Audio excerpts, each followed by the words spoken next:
안녕하세요.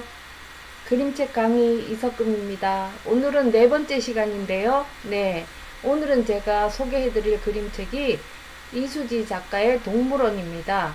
네,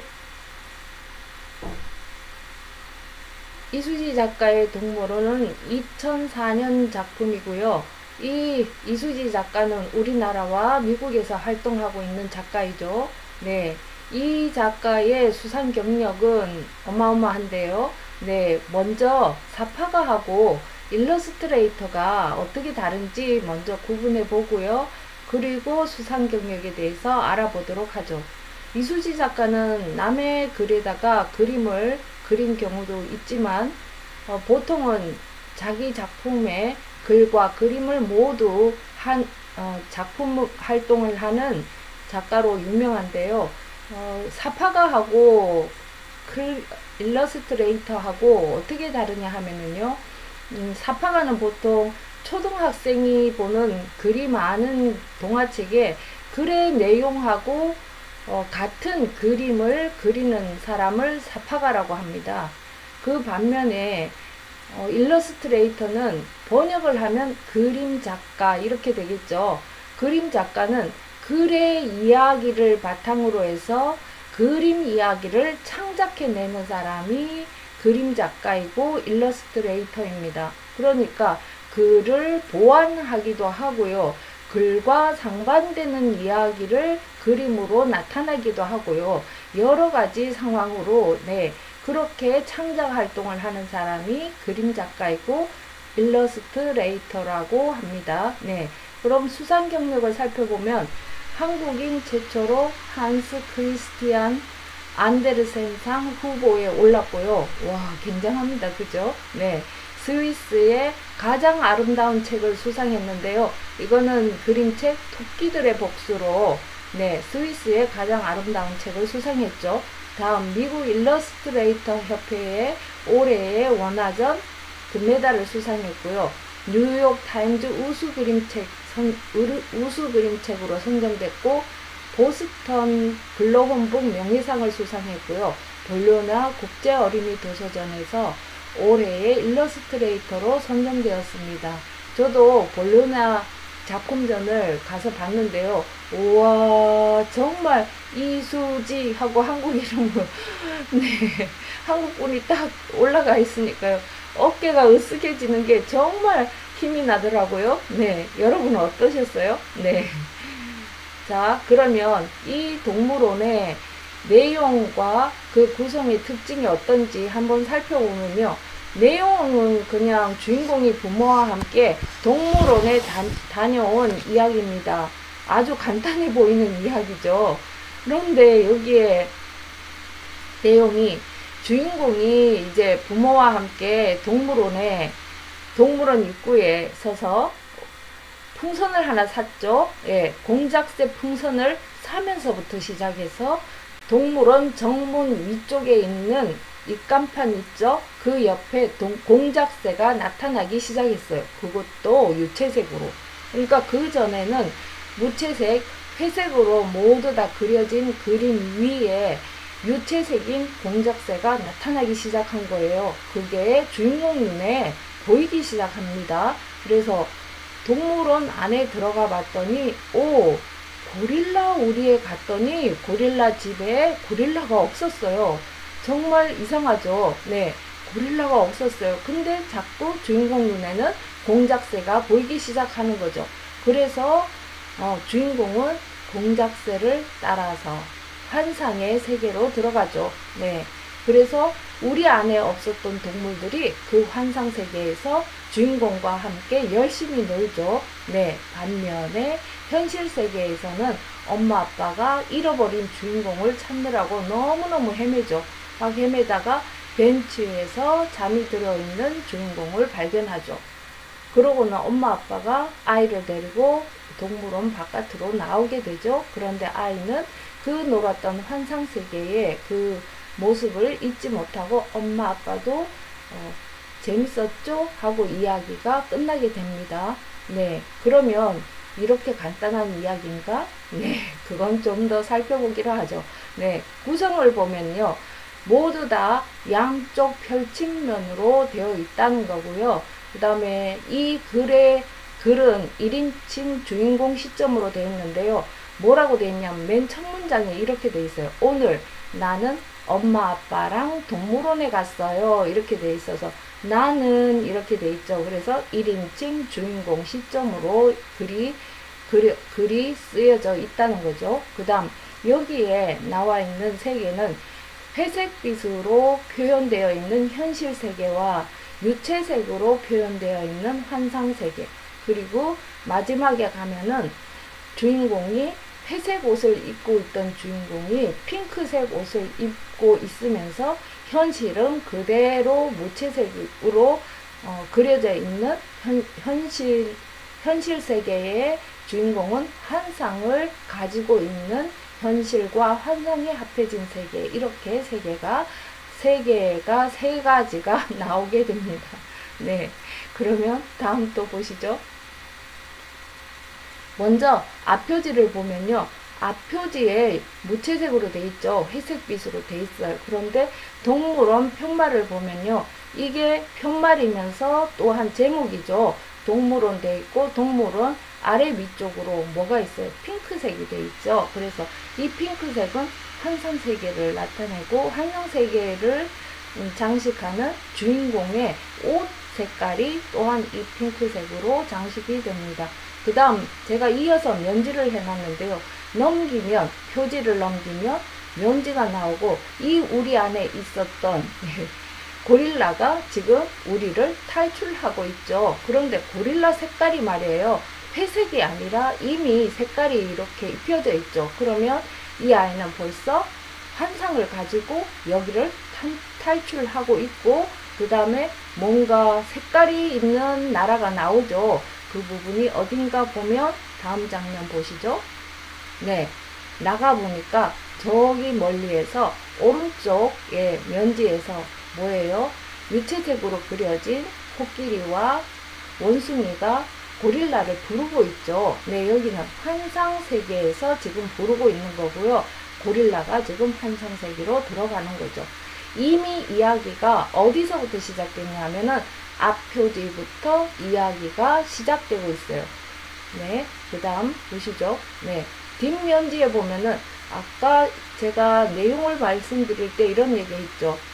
엄마 아빠도 동물원이 재미있었죠? 하는 얘기 했죠. 그게 마지막 페이지고 그게 이야기 끝나는 건데, 그 이후에 면지에서 어떤 일이 있었냐면은 여기 왼쪽 편에 보면 나와 있죠.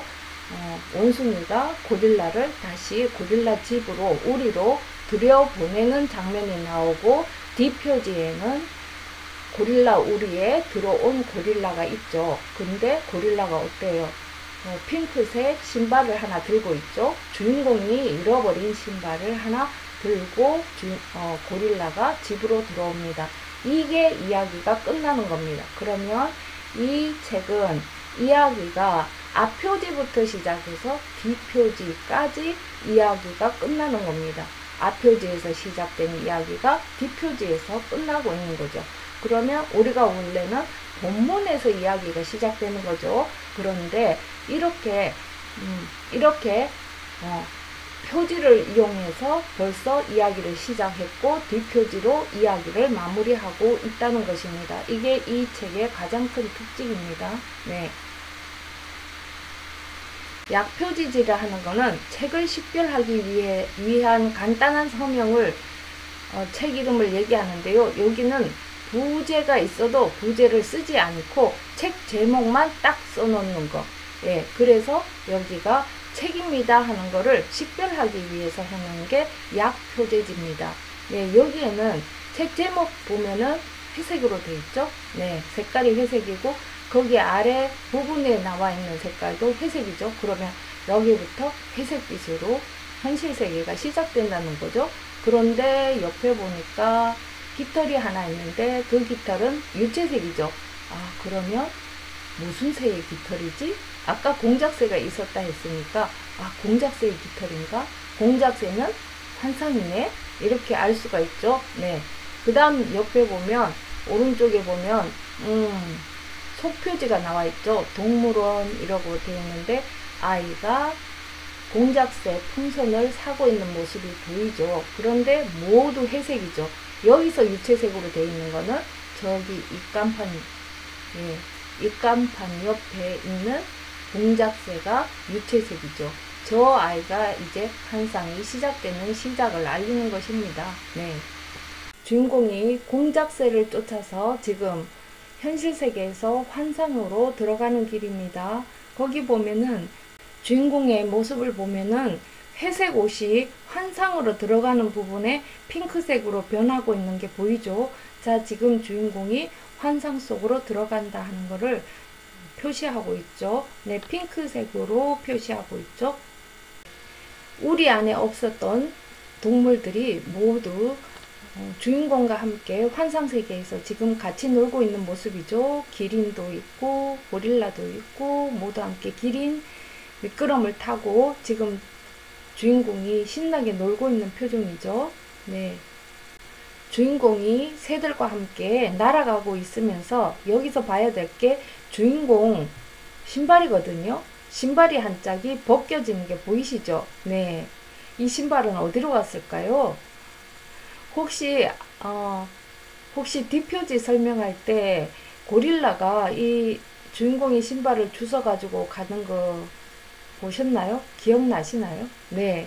여기서 지금 떨어졌습니다. 네.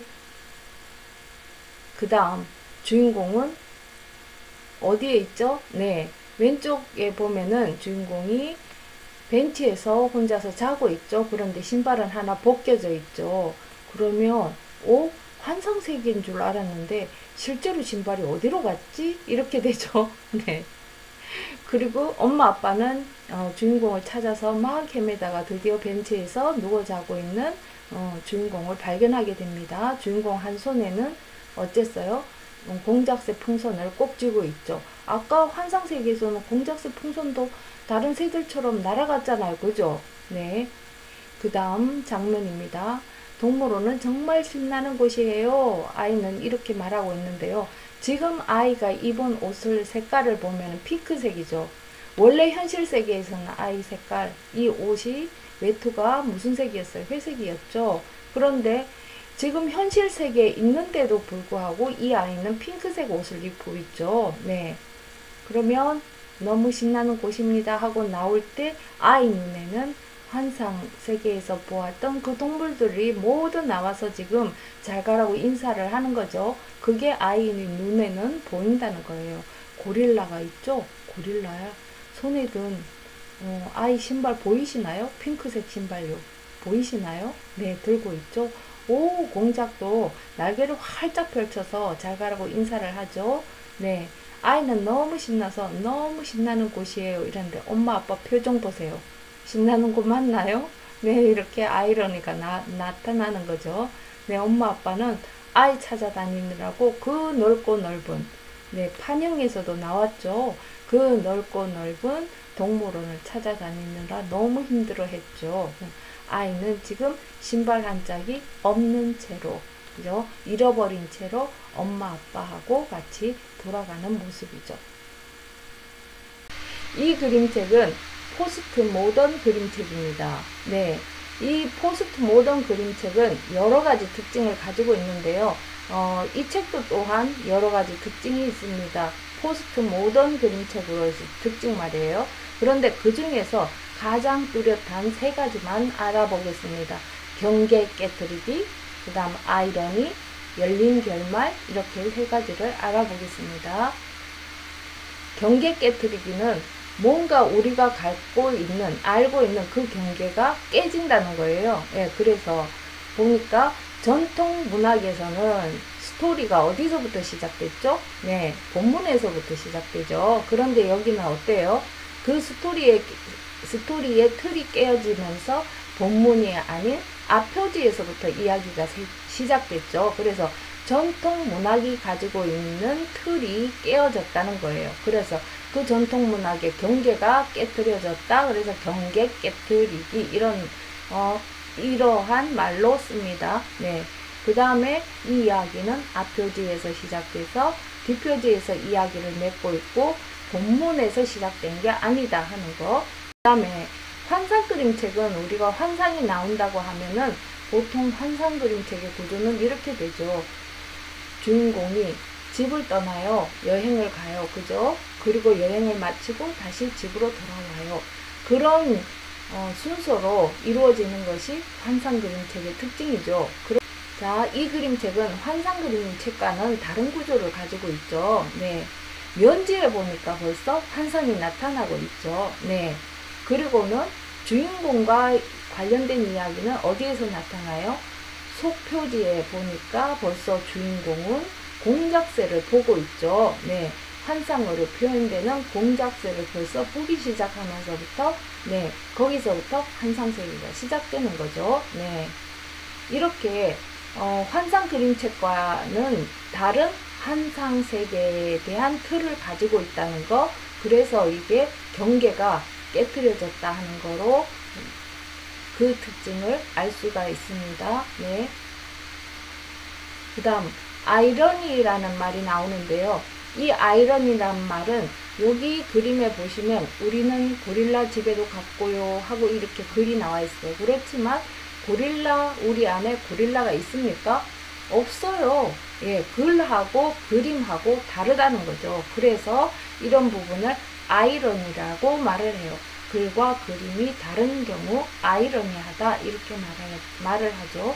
네, 그 다음에 전체적으로 글을 보면은 글은 서술문이 5문장이고 의문문이 1문장으로 구성되어 있는데요. 서술문 5문장은 오늘 나는 엄마 아빠랑 동물원에 갔어요. 우리는 고릴라 집에도 갔고요. 곰동산에도 갔어요. 2문장이죠. 하마 수영장이랑 코끼리 공전이랑 기린마을에도 갔지요. 3문장이에요. 우리는 또 물새장에도 갔고요. 원숭이 나라에도 갔답니다. 4문장입니다. 동물원은 정말 신나는 곳이에요. 5문장입니다.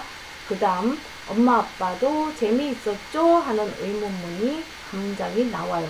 이게 글의 전부 다입니다.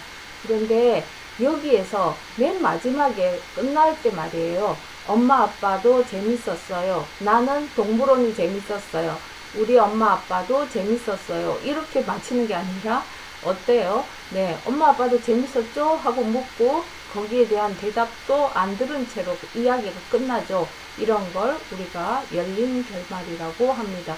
결말이 제대로 맺어지지 않고 그 이후에 어떻게 됐을까 궁금증을 유발하고 완전하게 완성되지 않은 채로 끝나는 것을 결말이 열려있다 이래서 열린 결말이라고 말을 합니다. 이 그림책의 판형은 가로와 세로 중에서 가로가 긴 판형이었죠. 그런데 이 가로가 긴 판형을 펼쳤을 때 더 길어지겠죠. 그럴 경우에 만약에 바다를 표현한다 하면은 옆으로 가로로 길게 표현된다 이러면 바다가 넓다 하는 의미를 표현하는 거고요. 바다를 표현하는데 세로로 펼쳤을 때 세로로 길게 표현한다 이러면 바다가 깊다 하는 것을 표현하는 거거든요. 그렇다면 이 책에서는 가로로 길게 펼쳤을 때 더 가로로 파노라마처럼 이렇게 길게 표현됐다 이러면 여기에서는 어느 부분을 중점적으로 강조하고 있냐 하면은 엄마 아빠가 아이를 잃어버려서 동물원을 헤매고 다니면서 아이를 찾아다니죠. 그럴 때 동물원이 넓다 하는 것을 표현하느라고 가로로 긴 판형을 선택했다는 것입니다. 네. 그런가요? 맞는 것 같습니까? 네. 이수지 작가의 기발한 아이디어가 돋보이는 동물원 재밌으셨나요? 네. 저도 이 그림책을 보고 되게 재밌게 분석을 했었는데요. 네. 다음 시간에는 제가 좀 더 재밌는 그림책으로 다시 찾아뵙겠습니다. 네. 안녕히 계세요.